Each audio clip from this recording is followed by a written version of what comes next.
Ayaw mo ng ruling namin, mamaya pag sinabi mong ayaw ko magsagot dahil baka masangkot ako. At sa tingin ko, hindi ka masasangkot ng pagtatanong ko.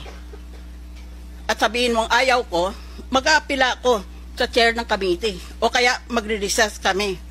Pero hindi ikaw ang magdedesisyon. Kung masasangkot ka, hindi kami. At kung hindi ka kontento sa ginagawa namin, pwede kang pumunta sa Korte de Justicia. The question whether testimony is privileged is determined by the court. Nang wala ako dito, sari-saring insultong inabot ko. Dahil yung tao na kasapi ng Senado, hindi man lang college graduate, hindi abogado, kailanman hindi na-practice kung ano nung pinagsasabi na